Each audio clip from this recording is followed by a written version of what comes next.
La montée des classes moyennes dans les pays émergents devait constituer le socle de la croissance mondiale. Les chiffres avancés avaient de quoi donner le tournis. En 2010, McKinsey évaluait les dépenses annuelles des classes moyennes émergentes à 6 900 milliards de dollars et les prévoyait à 20 000 milliards en 2020, soit quasiment le double de la consommation actuelle des ménages aux États-Unis. Une formidable opportunité pour les entreprises occidentales qui devaient trouver là un nouvel Eldorado à conquérir. Depuis, le vent a tourné. Il faut partir des trois facteurs qui sous-tendent l'évolution des classes moyennes. 1. La démographie. 2. Le PIB par habitant comme marqueur du niveau de l'évolution de la richesse produite par une nation, une fois enlevé l'impact purement démographique de la croissance. 3. Les inégalités, sous-entendu leur réduction, a un effet favorable à l'augmentation des classes moyennes. A contrario, si elles augmentent, alors le milieu se vide et la classe moyenne s'érode. La démographie, sur un temps aussi court, varie finalement assez peu et son évolution est parfaitement prévisible. En prenant comme étalon les 10 pays émergents les plus peuplés, la population concernée progresse de 1% l'an en moyenne depuis 2010 et dépasse aujourd'hui les 4 milliards de personnes et représente 55% de la population mondiale. Ce n'est donc pas ce facteur qui a fait déjouer les pronostics. En fait, c'est d'abord une histoire de croissance. Plus de croissance, c'est plus de revenus distribués. Or, il y a un avant et après récession.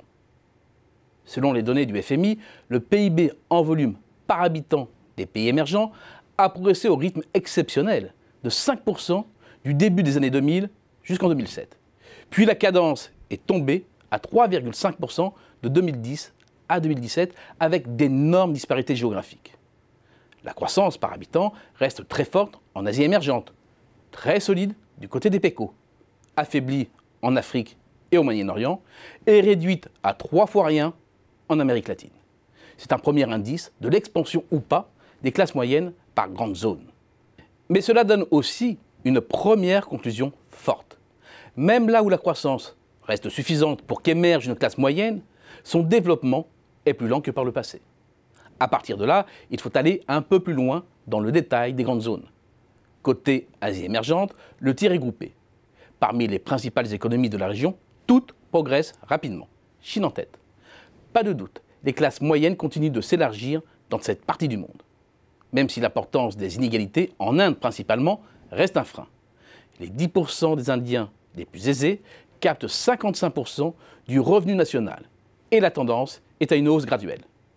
Les évolutions sont beaucoup plus modérées en Chine et la part de revenu national allant aux 10% des plus gros revenus s'est stabilisée à 41%. Côté PECO, la croissance est géographiquement relativement bien partagée et favorable au développement d'une classe moyenne avec ce très grand bémol. La démographie dans ces pays est en baisse depuis le début des années 90. La base sur laquelle une classe moyenne peut s'ancrer s'est atrophiée.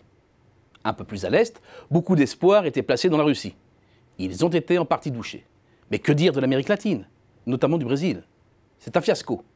La croissance est dérobée et le PIB par tête a reculé de plus de 3% sur la période 2010-2017.